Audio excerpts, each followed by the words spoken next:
držíš takhle, jo, na tom. Takhle.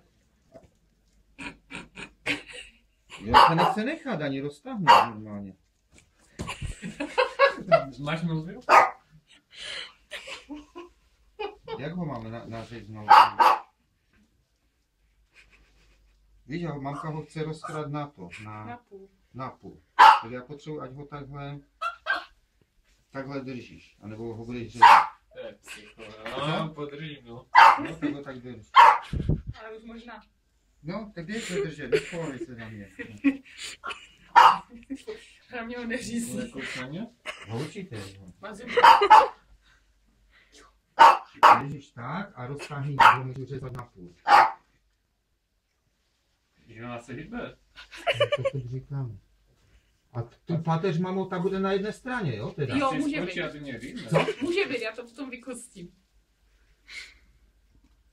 Ona se hýbe. Víš, kolik z té strany. No, to je tak, kdyby si živou rybu normálně měl zabíjet. To nejde ani držet prostě, jak to mám držet?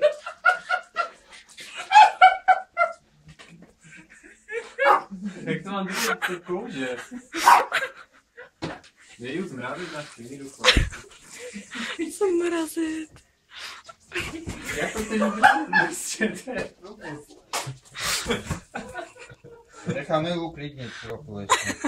Ještě na stranu.